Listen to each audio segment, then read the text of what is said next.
قل هل يستوي الذين يعلمون والذين لا يعلمون إنما يتذكر أولو الألباب.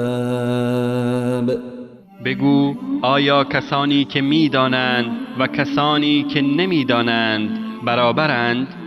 همانا تنها خردمندان پند می‌پذیرند.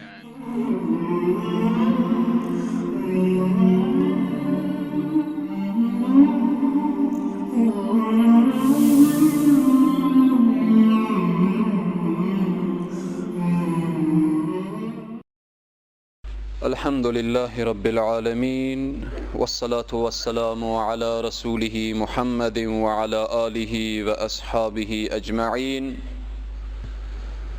قال الله تبارك وتعالى في القرآن العظيم: فأعوذ بالله من الشيطان الرجيم.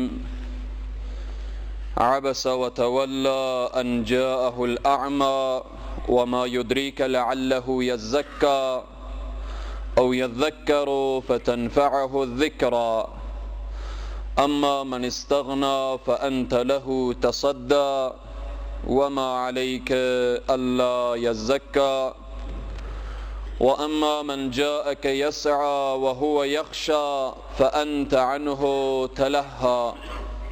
صدق الله العظيم. خدمت سروران عزیز و بزرگوار، بزرگان، موسفیدان، جوانان و نوجوانان عزیز، خواهر و برادر، السلام علیکم و رحمت الله تعالی و برکاته. امروز بحث ما پیرامون پیام‌های این سوره مبارکه هست. این سوره مبارکه چی پیامی دارد و برای ما چی موضوعات را مطرح می کند؟ هدف از نزول قرآن این است که انسانها را راهنمایی به سوی فلاح و رستگاری داشته باشد. بناهن این سوره مبارکه دارای 42 آیت هست، پیام‌های زیادی دارد. من 30 پیام را خدمت عاشقان قرآن و علاقمندان قرآن و بندگان مخلص الله سبحانه و تعالی بیان می کنم.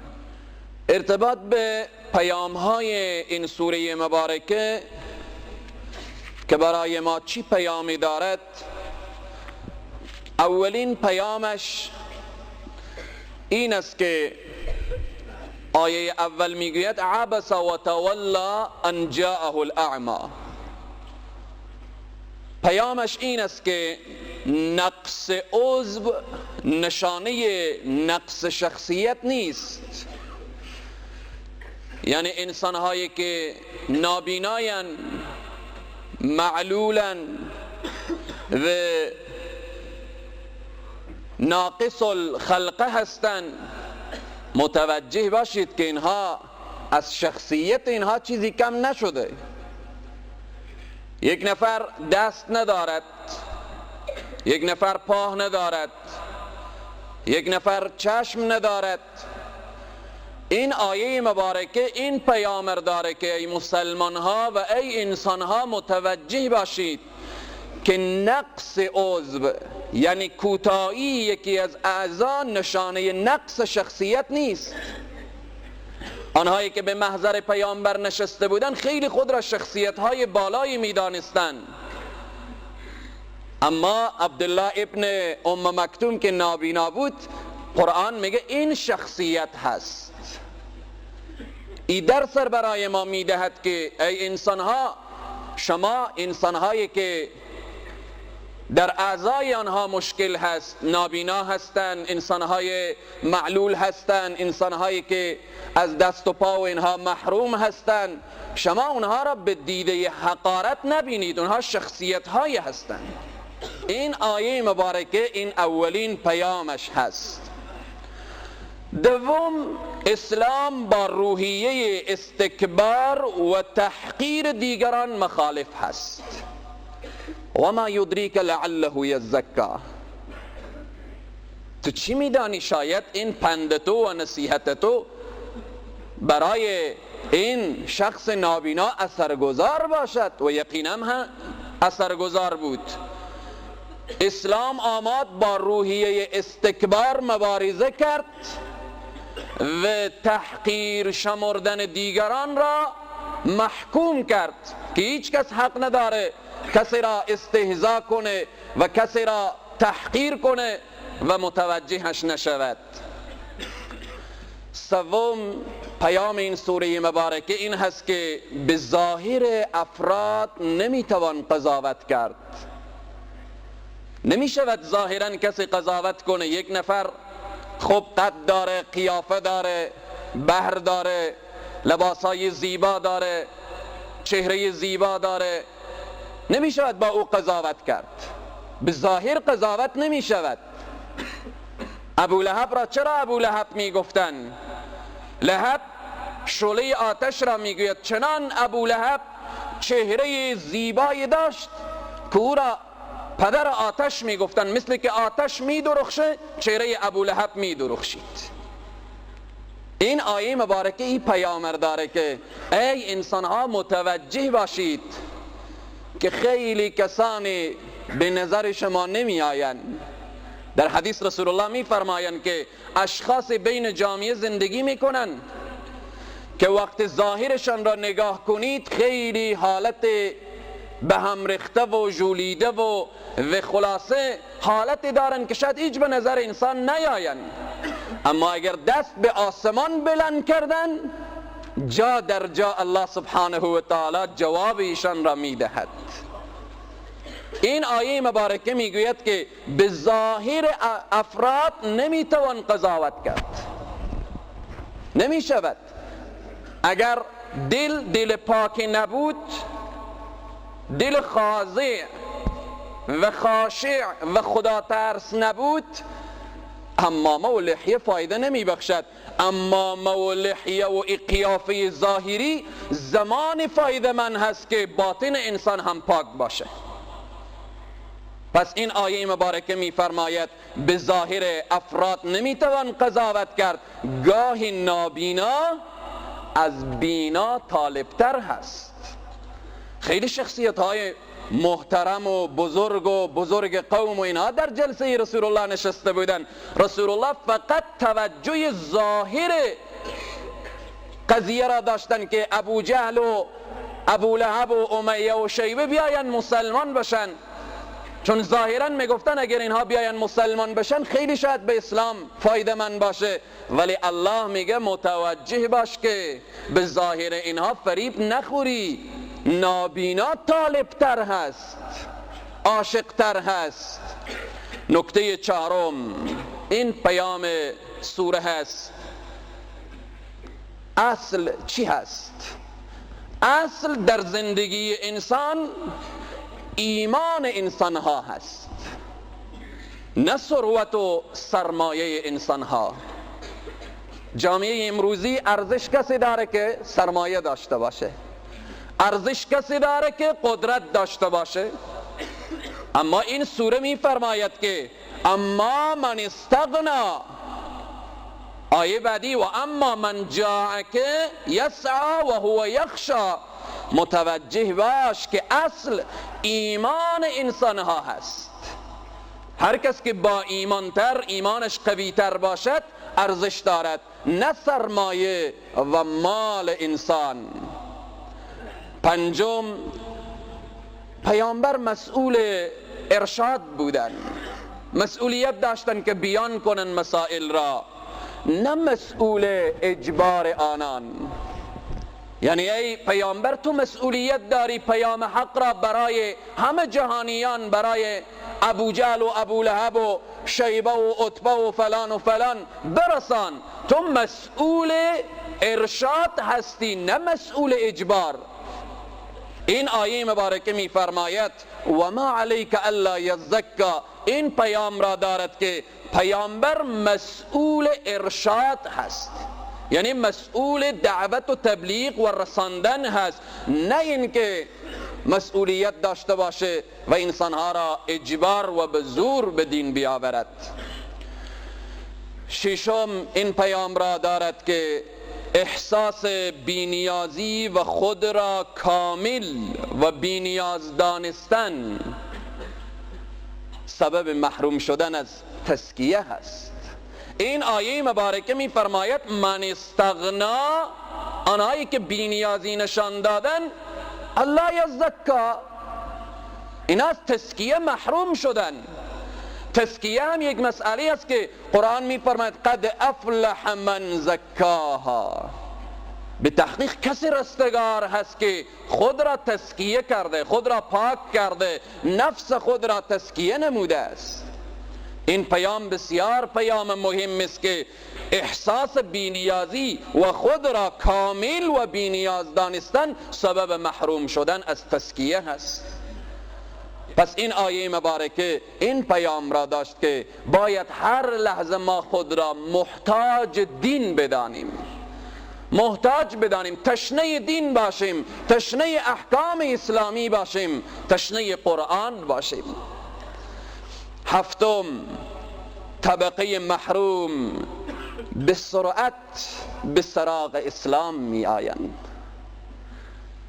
ابو جهل، ابو لهب، عتبه، شیبه، اینها سرمایه‌داران بزرگ مکه بودند، قدرتمندان بزرگ بودند، ولی آیه مبارکه میگه و اما من جاءک، این نابینا میدود، این پیامبر میرساند که طبقه محروم به سرعت به سراغ اسلام میآیند.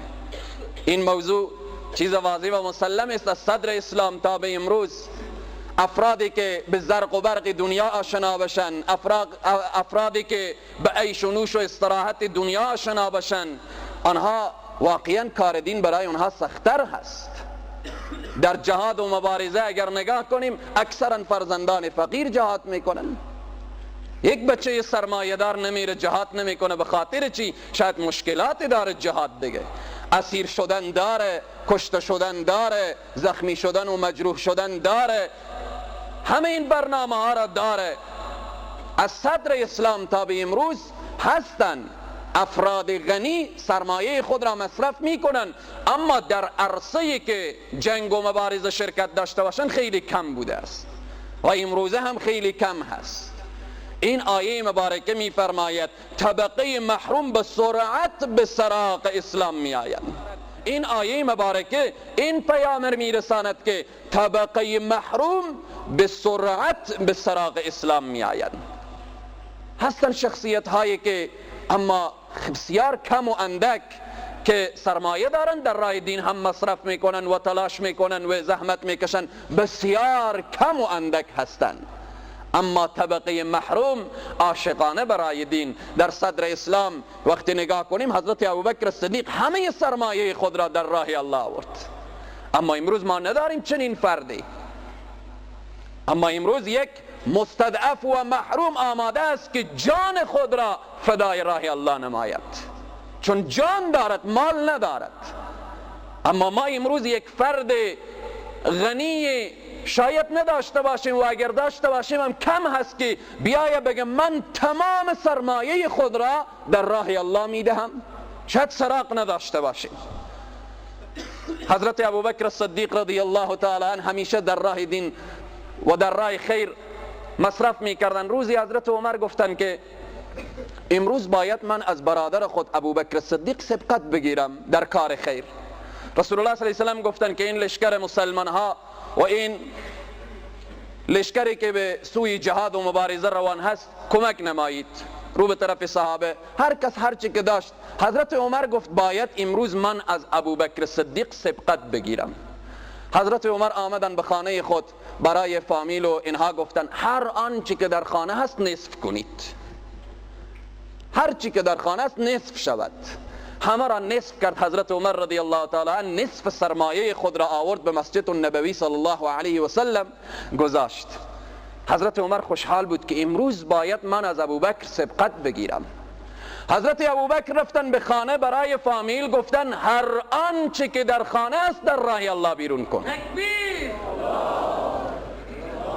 تا حتی در بعض روایات و تاریخ و سیره می آورد که صدیق اکبر لباسها را از بدن خود بیرون کردن و روی اون متاها گذاشتن و لنگ زدن، وارد مسجد النبوی صلی الله علیه و سلم شدن. روح رسول الله به طرف عمر کردن، گفتن ای عمر چی آوردی؟ گفت نصف سرمایه خود را آوردم. واقعا خیلی هست نصف سرمایه خود را انسان در راه الله بده. گفتن ای ابوبکر چی آوردی؟ گفت تمام سرمایه خود را در راه الله آوردم. گفتن ای عمر در خانه چی گذاشتی؟ گفت نصف سرمایه. گفتن ای ابوبکر در خانه چی گذاشتی؟ گفت الله و رسول الله را گذاشتم. این صدیق اکبر هست. ابوبکر شدن کار ساده ای نیست. در این اثنا در روایات داریم که جبرائیل علیه السلام می آید که ای محمد الله برای صدیق اکبر سلام میگوید و بعد از سلام میگوید ای ابوبکر الله از تو راضی شده، آیا تو هم از الله راضی هستی؟ بسیار نکته مهم سروران. امروز باید تجار ما، اغنیای ما وقت درس عیسی را میگیرن از ابوبکر و از عمر بگیرن، اما خیلی کم هست. اما فقرای ما، مستضعفین ما، آنهایی که ضعیف و محروم هستن از نعمت ثروت، میآین میگن ما جان داریم، این جان ما فدای راه الله هست. این آیه مبارک این پیام را میرساند که طبقه محروم به سرعت به سراغ اسلام میآیند. از این حرف ما برادرهای اغنیای ما برداشت دیگری نکنن. هدف این هست که ما امروز تاجر و سرمایه‌داری که تمام سرمایه خود را در راه الله بدهد نداریم و کم داریم. میدهن، مصرف میکنن، الحمدلله در راه خیر ایثار دارن، ولی طوری که درس از صحابه و از اینها گرفته باشند چنین نیست. هشتم این پیام را میرساند خشیت درونی را، خشیت درونی با تلاش و حرکت بیرونی باید توأم باشد. در راه دین و در راه اسلام و در راه قرآن انسان باید با جان و دل آماده باشد. حضرت عبدالله ابن ام مکتوم یسعی می دوید، تلاش می کرد و دیگر چی؟ و یخشا، خشیت درونی هم داشت و تلاش بیرونی هم داشت که می دوید. امروز چی زیبا می گوین همان دوستان خدا که دست به کار و دل به یار باشد. انسان باید در راه دین هم حرکت داشته باشد. اگر انسان دکان داره، تجارت داره، معامله داره، اگر خلاصه دنبال نفقه اهل و عیال هست، اینها همه در راه الله هست. وقتی که کار میکنی، معامله میکنی به نیت این که در سرمایه تو حرام داخل نشه و در سرمایه تو شبهه داخل نشه، این تلاش تو، این تلاش بیرونی هست. این باید خشیت درونی داشته باشه. از داخل هم باید از الله بترسی، در معامله خود متوجه باشی، در کاروبار خود متوجه باشی، به سرمایه خود متوجه باشی. این پیام را این سوره مبارکه میرساند که خشیت درونی، وقتی از الله خیلی میترسی قلباً، باید که تلاش و حرکت بیرونی هم باید باشه. نمیشه انسان بره در گوشه بنشینه بگه من از خدا میترسم، اجراه نمیروم، تلاش نمی کنم، دنبال علم نمیروم، دنبال تعلیم نمیروم، دنبال کار و معامله نمیروم، جایی در گوشه بنشینه فقط. نه، این آیه پیامبر داره که اگر نابینا هم هستی، اگر نابینا هم هستی چه کار بکن؟ به طرف دین و خوشبختی بدو. عبدالله ابن ام مکتوم یسعی، می دود، تلاش بیرونی هست تلاش درونی هم و هو یخشا، با این دویدن از الله هم میترسد. خیلی انسان لذت میبره وقتی شما سروران عزیز و بزرگوار رو به طرف نماز جمعه میایید، شما سعی میکنید، تلاش میکنید، اما در این سعی و تلاش باید که خشیت درونی هم باشه. چی ذوقی پیش میایه وقتی رو به طرف نماز میروید، نماز جمعه، نماز 5 وقت، وقتی شما حرکت میکنید از درون این احساس را داشته باشید که به سوی الله میروم، به طلب احکام دین میروم، به راه بهشت میروم، به راه سعادت و فلاح و رستگاری میروم.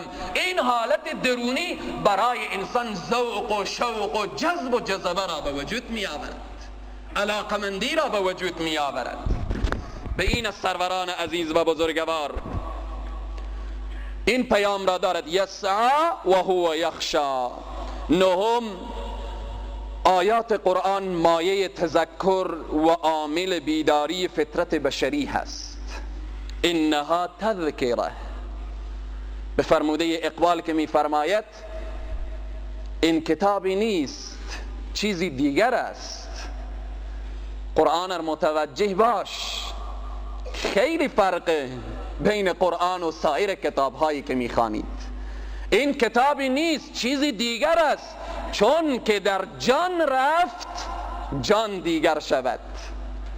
وقتی قرآن به خانه و به زندگی که داخل شد، در او خانه و زندگی تحول ایجاد میکند، خوشبختی می آید. رسول الله صلی الله علیه و سلم می فرمایند در هر خانه‌ای که سوره بقره تلاوت شود، در او خانه دیگر جن و دیو و خلاصه غم و مصیبت از او خانه فرار می کند، از اشیایی که ضرر برساند. این قرآن کتابی هست که آیات قرآن مایه تذکر، انها تذکره. پس باید اگر میخوایم راه فلاح و رستگاری و خوشبختی و آرامش پیدا بشه، قرآن را تلاوت کنیم و با قرآن چنگ بزنیم. امروز بدبختی شده، بارها و بارها اشاره کردیم که موسیقی را میگن غذای روح است. بارها و بارها گفتیم شما یک موسیقی نواز، یک سازنده و یک رقاصه را بیاورید که او یک انجینر و دکتر و یک عالم بزرگ و یک فیلسوف شده باشه، خیلی کاری که شده در اخیر عمر خود دیوانه شده، ساز او را دیوانه کرده، قرآن نخوانده. قرآن که میگه الا بذکر الله تطمئن القلوب، یکی از نامهای قرآن ذکر هست. این قلب انسان را هیچ چیزی آرامش نمیدهد، سرمایه نمیدهد، قدرت نمیدهد، ثروت نمیدهد، جایگاه و منصب نمیدهد. این قلب را فقط یگانه چیزی که آرامش میدهد قرآن هست. الا بذکر الله تطمئن القلوب. اگر میخوایم قلبها مطمئن بشه، فکرها آرام بشه، اعصابها راحت بشه، قرآن بخوانیم. انها تذکره. این پیام این سوره مبارکه هست. دهم، قرآن جای بلند قرار گیرد و از آلودگی ها حفظ شود. این قرآنی که این عظمت دارد، بزرگی دارد، می فرماید مرفوعت مطهره. این که از جای بلند آمده، قرآن را متوجه باش که همیشه عزت قرآن و حرمت قرآن و احترام قرآن را با اخلاص کامل داشته باشی. قرآن را احساس نکنی که این یک کتاب عادی هست. به خانه‌ای که قرآن هست متوجه باش، نشست خو، برخاست خو، حرف زدن خو. قرآن را متوجه باش که لحظه‌ای که تلاوت میکنی و تلاوت تو تمام میشود جای بلندی بگذار. متوجه باش که احترام خاصی داشته باشی و از همه آلودگی ها او را حفظ کن. این قرآن مطهره، پاک هست. کسی که بیوضو هست، جنوب هست، حائض و نفسا هست، باید متوجه باشد که دست به این کتاب حمید و مجید نزند. این پیام داره که ای مسلمان احترام خاصی به قرآن عظیم و شان داشته باش. 11، در دعوت قرآن اکراه و اجباری نیست و هر کس بخواهد به اختیار خود آن را میپذیرد. فمن شاء ذکره. کسی که بخواهد و بخواند برای او این قرآن پند هست. به زور قرآن نمیگوید که بیایید مرا قبول کنید. قرآن به دنیا چالش میدهد. بیاورید مثل من یک آیه، بیاورید مثل من یک سوره، بیاورید مثل من 10 آیه. هیچ کس نتوانست. و این کنتم فی ریب مما نزلنا علی عبدنا فأتوا بسورة من مثله وادعوا شهداءکم من دون الله ان کنتم صادقین. اگر راست میگویید که با همه امکانات و تکنولوژی و پیشرفت اینها دست یافتید، بیایید همه فصحا و همه انسانهایی که به فصاحت و بلاغت دسترسی دارن همه جمع بشین، عرب و عجم. قل لئن اجتمعت الانس والجن لا یأتون بمثله هذا القرآن. اگر همه جن و انس دست به دست هم بدن نمیتوانن مثل این قرآن بیاورن. این آیه مبارکه این پیامر داره که هر کسی که به طلب قرآن برود قرآن برای او پند هست.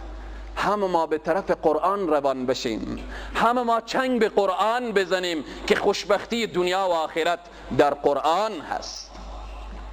12 آنچه را خداوند تکریم کرده ما نیز تکریم میکنیم. آنچه را خداوند احترام گفته ما برایش احترام میکنیم. صحف مکرمه، خدای تبارک و تعالی میگه این صحف، این صحیفه های بزرگ و با احترامی هست. پس این را قرآن را الله برای ما دستور داده که این کتاب مبارک و مکرم و با احترامی هست، باید احترام داشته باشیم. 13 انسان کافر و ناسپاس مورد لعنت خداوند هست. ما را متوجه می سازد قتل الانسان ما اکفره. ای انسانی که تو ناسپاسی میکنی، ای انسانی که تو کفران نعمت میکنی، ای انسانی که تو رب خود و خالق خود را فراموش کردی، متوجه باش، متوجه باش که مورد لعنت کی قرار میگیری. خیلی سخت خدا انسان را لعنت کنه. اگر در دنیا من و شما را یک انسانی بگه لعنت به تو، خیلی بد انسان می آید.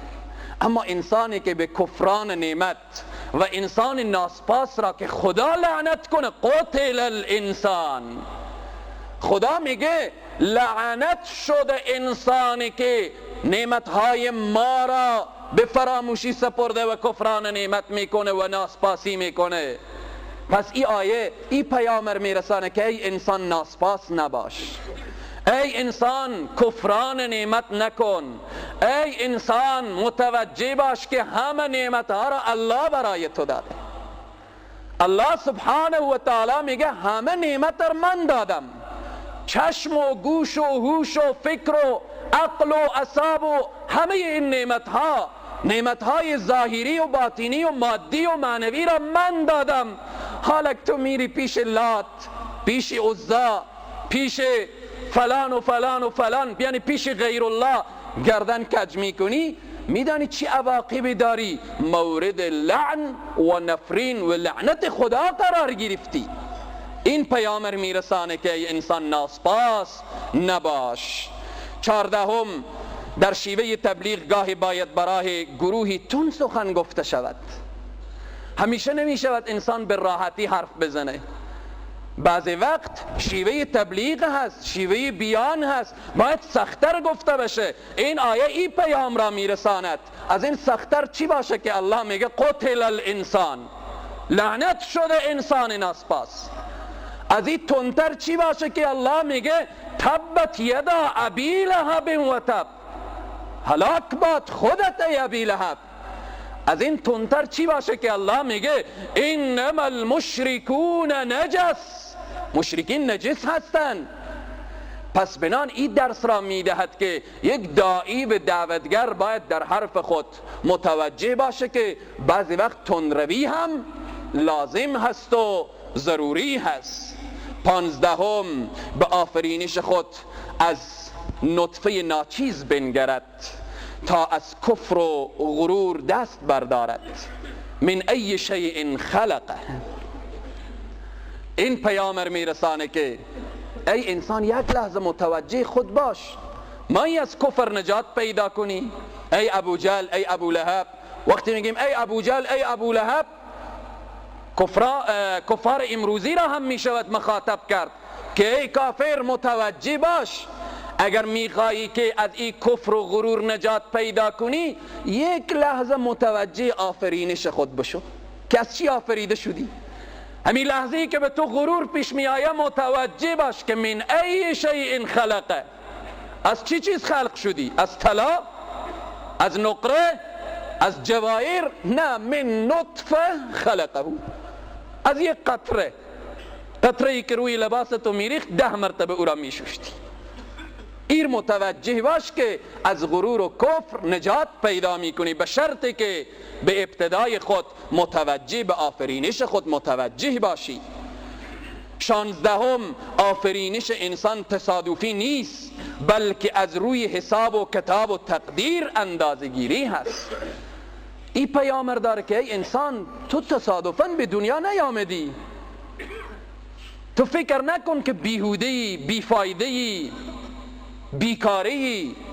این آمدن تو به دنیا تصادفی نیست، این الله تقدیر کرده. فقدره، این در تقدیر الله بوده که باید بیایی در دنیا. هیچ وقت این پیامبر میرسانه که ای انسان این احساسی نباشه که من در دنیا زیادی خواه بودم، اضافه بودم، بالاخره کاشک نمی آمدم. اینها حرفای درستی نیست. ای انسان تو در تقدیر الله رقم خورده بودی که باید در دنیا بیایی رب خود را بشناسی، خالق خود را بشناسی، رازق خود را بشناسی، معبود خود را بشناسی. پس این نکته را اشاره می کند که آفرینش انسان تصادفی نیست. 17 خداوند با آسان کردن راه تکامل اتمام حجت کرده. ثم السبیل یسره، این که راه خیر و شر الله نشان داده. به خاطر چی؟ به خاطر که فردا به صحرای محشر نگی که ای الله من نمیدانستم. چرا به نماز جمعه نرفتی؟ ای الله خبر نداشتم. چرا حجاب خود را نگرفتی؟ ای الله خبر نداشتم. علما و واعظین کو کم و گلو برایشان نمانده بود، پیام الله را برای تو نمیرساندن. 10 بار بیشتر شنیدی این که الله سبحانه و تعالی راه را آسان کرده. میگه ثم السبیل یسره، به این اشاره هست که اتمام حجت کرده باشه. به صحرای محشر کم انسان بگه من نکردم، فوراً کس دیگر نمیارن که شهادت بده. میگه پا شهادت بدی، دست شهادت بدی، چشم شهادت بدی، زبان شهادت بدی. ان السمع والبصر والفؤاد كل اولئک کان عنه مسئولا. اینا همه شاهد میشن. این پاهایی که تو برادر و تو خواهر به راه مسجد برداشتی و گام گذاشتی، این را بدان که این پاها شهادت میده که اینها در راه الله قدم برداشته. این ساعتهایی که اینجا نشستیم، این گوش میشنوه، این چشم میبینه، این دل قبول میکنه، اینا همه به صحرای محشر شهادت میدن. همچنین اگر گناه و معصیتی هم باشه شهادت میدهن. 19 توحید، نبوت، معاد. اصول دین ما و شما 3 چیز هست: توحید و نبوت و معاد. این 3 چیز در این سوره مبارکه بیان می شود. خلقه، ثم السبیل یسره، انشره. خلقه نشان میده چی چیز؟ توحید را. خلقه، خلق کرد او کی؟ الله. خالق کی است؟ الله است. این توحید هست. ثم السبیل یسره، راه نشان داده شد و آسان شد به وسیله کی؟ رحمت للعالمین، سردار دو جهان محمد ابن عبدالله صلی الله علیه و سلم. این بحث نبوت. انشاره، پس بیرون می کند از قبرها، زنده می کند. این بحث چی؟ بحث معاد. پس در این سوره مبارکه اصول دین ما و شما را بیان میکنه: توحید، نبوت، معاد، که این سه چیز اصول دین هست. 20، زمان وقوع قیامت تنها در اختیار خداست. هیچ کس از قیامت خبر نداره چی وقت قیامت برپا می شود. اذا شاء انشر، وقتی که الله بخواهد قیامت را برپا می کند. در روایات آمده که قیامت در روز جمعه صورت می گیرد، در روز جمعه. اما انسان ها غافل هستند، انسان ها نمی دانند. در این روز انسان باید خیلی متوجه باشه. ما نمیدانیم قیامت چی وقت برپا میشه، ولی آنقدر میدانیم روایت ها آمده که در روز جمعه هست. حالا کدام جمعه، کدام هفته؟ بناهن این پیام را میرساند که انسان هر لحظه به یاد خدا باش که مبادا لحظه قیامت تو را فرا بگیرد.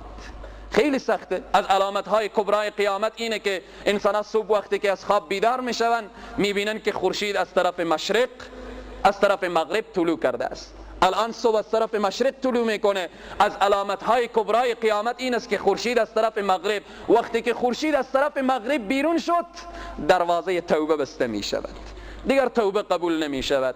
کافر بیای مسلمانش ارزش نداره، فاسق بیای متقیش ارزش نداره، فاجر بیای خداجوش ارزش نداره، زن بی حجاب با حجاب بشه دیگر ارزش نداره. پس اینه که تو انسان متوجه و شب وقتی که میخوابی به این فکر توبه کن، تضرع کن که صبح وقتی بیدار شدی خورشید از مغرب اگر طلوع کرده بود واقعاً ضایعه بزرگ و واقعاً یک فرصت عظیم و بزرگ را انسان از دست داده است. 21 انسان از ابتدا تا انتها تحت تدبیر و تحت نظر خدا هست. این پیامبر میگه ای انسان از ابتدا تا انتها تحت نظر خدا هستی. خلقه، ابتدای انسان من نطفه، از وقتی که تو نطفه هستی و نطفه بودی تحت نظر خدا و تحت تدبیر الله قرار داری. خلقه، اماته، تا وقتی که میمیری، انشره، وقتی که از قبر برمیخیزی. از ابتدا تا انتها تحت نظر الله هستی. متوجه خود باش کامره الله فوق سر تو قرار داره. هر جا میری کامره الله هست، تو را ثبت میکنه. تمام برنامه های تو، تمام فعل و افعال تو را به صحرای محشر همه را پیش تو میگذاره. اگر در گذشته ها این موضوع را میگفتن نشته ثبت میشه چگونه، حالی که خب واضح هست یک ذره میموری ساعتها ثبت میکنه. این گوش ما میموری داره، چشم ما میموری داره، زبان ما میموری داره. همه اینها آنچه میبینیم ثبت میکنه، آنچه میشنویم ثبت میکنه، آنچه میگوییم ثبت میکنه. همه اینها ثبت هست. از پیش الله یک کلمه و یک حرف هم غائب نمی شود. این پیامبر میرسانه که ای انسان متوجه باش، از ابتدا تا انتها تحت نظر الله سبحانه و تعالی قرار داری. خلقه، اماته، انشره، این پیام را میرساند. 22 این که انسان مأمور به تفکر هست. انسان مأمور به تفکر هست، خصوصا در وقت غذا خوردن. ای انسان وقتی غذا میخوری متوجه باش، بدون تفکر غذا خوردن کار حیوان هست. وقتی انسان به غذا خوردن بنشینه تستز بخوره، فکر هم نکنه که این غذایی که من خوردم کی برای من داده. خیلی جالبه عزیزان من، انسان تفکر ساعت خیر من سنین، یک ساعت تفکر کردن یعنی یک لحظه فکر کردن بهتر از چیه؟ خیر من سنین، بهتر از 2 سال عبادت. تو برادر غذا میخوری، غذا در گلوی تو بند شده، فوراً آب میگیری، آب مینوشی، آب بر بالای غذا خوردی، اما مسیر آب در وقت دفع جدا هست و مسیر غذا جدا هست. آب بالای غذا خوردی، هیچ وقت حال نشده که از مسیری که آب نوشیدی که باید خارج بشه غذا تا حال خارج نشده. این راه ها را کی جدا میکنه داخل شکم که این راه آب هست بیرون بشو، این راه غذا هست بیرون بشو؟ این کار کی هست؟ تفکروا، فکر بکنید. در وقت غذا خوردن اگر فکر نکردید، بدون تفکر غذا خوردن کار حیوان هست. حیوان ها فکر نمی کنن، علف هم پیشینا بندازی میخورن فورا، کا هم بندازی میخورن، فکر نمی کنن. پس تو انسان هستی. این آیه این را اشاره میکنه، فلینظر الی طعامه، نظر کن به سوی طعام خود، فکر کن. بناهن درس تفکر را میدهد. 23 اگر ملاک های معنوی نباشد، انسان و حیوان در کامیابی از قضا و طبیعت در یک ردیفند. در این آیه مبارکه میگه متاعا لکم ولانعامکم. این بارانی که میآیه و گیاهی که میرویه متاع برای شما و برای چارپایان شما. اگر ملاک های معنوی نباشه، یعنی اگر ایمان نباشه، اخلاص نباشه، خداجویی نباشه، تقوا و پرهیزگاری نباشه، انسان در ردیف حیوان قرار گرفته. حضرت مولانا روم میگه ای برادر تو همین اندیشه‌ای، یا تو همین اندیشه‌ای، یا تو همه اندیشه‌ای. متوجه باش مابقا استخوان و ریشه‌ای. گوشت و پوست و استخوانی که در بدن تو هست در بدن یک حیوان هم هست. اما تو همین اندیشه‌ای، همین فکری که داری، همین عقلی که داری، همین خداجویی که داری، ارزش تو در همین هست. ارزش در قد بلند و کوتاه و سیاه و سفید و سرمایه‌دار و فقیر و زن و مرد نیست. ارزش فقط در همینه که انسان اندیشه درست و اندیشه اسلامی داشته باشد. 24 روابط خویشاوندی در قیامت گسسته می شود، به هم می ریزد. این برادری که امروز دوست ما هست، این خواهری که دوست ما هست، این مادری که عزیز ما هست، این پدری که چقدر دوست داریم، فلا انصاب بینهم یوم لا ینفع مال ولا بنون. در اون روز همه به هم می ریزه. این همسری که امروز که نماز هم نمیخوانه، حجاب هم نداره، میایی پیشش میگی به اصطلاح امروزی جوانها دوستت دارم، به صحرای محشر از پیش از این فرار میکنی، او از پیش تو فرار میکند. اما اگر همسر تو نماز خوان بود، قرآن خوان بود، با حجاب بود، هر قدر که او را دوست هم داشته باشی هنوز هم کمه، به صحرای محشر از پیش همدیگر فرار هم نمیکنید. بنان این آیه مبارکه میگوید روابط خویشاوندی در قیامت گسسته می شود، به هم می ریزد. یوم یفر المرء من اخیه و امه و ابیه و صاحبته و بنیه. یعنی با دین زندگی کن. بدون دین برادر برای تو دوست نیست. بدون قرآن و اسلام همسر تو، خواهر تو، فامیل تو برای تو دوست نیست. اینها دشمن هستند. اگر با دین و با اسلام و با قرآن زندگی کردید، افتخار دنیا و آخرت برای توست. 25 معاد جسمانی هست. این آیه مبارکه که میگوید وجوه یومئذ، یعنی به همین ترتیبی که به قبر مرده را میگذاریم، به همین ترتیب به صحرای محشر استاده می شود. چنین نیست که روح انسان ها باشند، نه، خود انسان استاده می شود جسمن و روحن. چون این آیه میگه وجوه، روحا در آن روز، نمیگه روحایی که از روح، نه، این روحی که جسم داره، یعنی انسان با جسم خود به همین ترتیبی که امروز راه می رویم به صحرای محشر استاده میشیم، باید در آن روز جواب بدهیم. 26 در قیامت هر کس به فکر نجات خود هست. لکل امرئ منهم یومئذ شأن یغنی. هیچ کس به اونجی به درد کسی نمیخورد، فقط هر انسانی به فکر خود قرار داره. متوجه باش که این پیامبر میرسانه که انسان در دنیا برای خود سرمایه آخرت جمع کن. 27 چهره باز و خندان یک ارزش هست که قرآن میگه مسفرة ضاحکه. انسانهایی که چهره خندان دارن، انسانهایی که چهره نورانی دارن، انسانهایی که از اخلاق حسنه برخوردار هستن، این یک نعمت عظیم و یک ارزش هست که قرآن دوستان الله را معرفی می کند که به صحرای محشر اینها مسفرة ضاحکه، خندان و شادان هستند. 28 خنده های قیامت بر اساس بشارت به آینده روشن هست. وقتی انسان به صحرای محشر بخنده، خوشحال باشه، مسرور باشه، این نشانه چیه؟ یعنی برو ابدالابد در بهشت زندگی کن. ابدالابد. دیگه در بهشت برای تو مریضی نمی آید، برای تو مشکلات نمی آید، غم نمی آید، مصیبت نمی آید، پیری نمی آید، جوان تر و تازه. دیگه نمیگن برو به مسجد عبادت کن، برو خلاصه حجاب خود را بگیر، نه. ولکم فیها ما تشتهی انفسکم، آنچه که نفس ها اشتها داشته باشه در بهشت برای تو مسلمان، تو کسی که مسفرتون ضاحکتون مستبشره به صحرای محشر حاضر شدی، این آینده خوبی را نشان میدهد. 29 آلودگی به گناه در دنیا.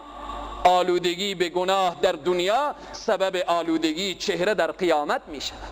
هر کس در دنیا چهره خود را آلوده کنه به گناه و معصیت، این چهره به صحرای محشر واضح میشه، این چهره به صحرای محشر آشکارا میشه. ترهقها قتره، چهره سیاه میشه. این گناه و معصیتی که در دنیا صورت میگیره، اثرش و نتیجهش در صحرای محشر هست، به شرطی که کسی توبه نکنه.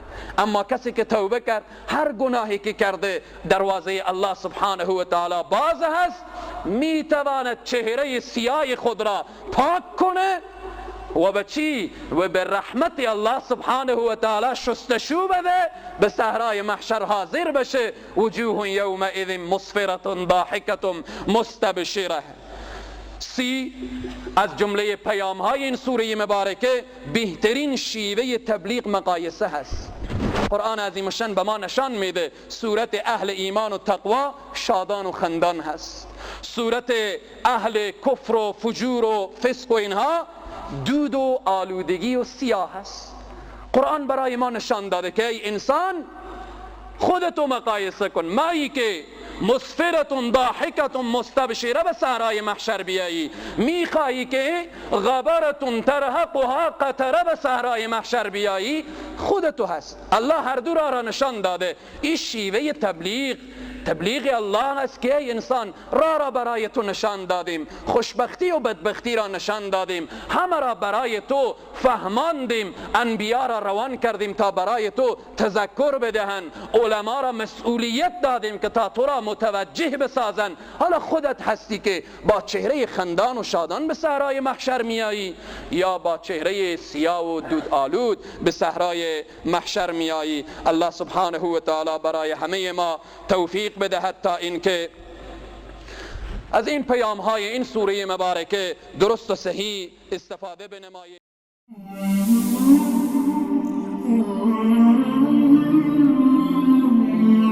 قل هل يستوي الذين يعلمون والذين لا يعلمون إنما يتذكر أولو الألباب.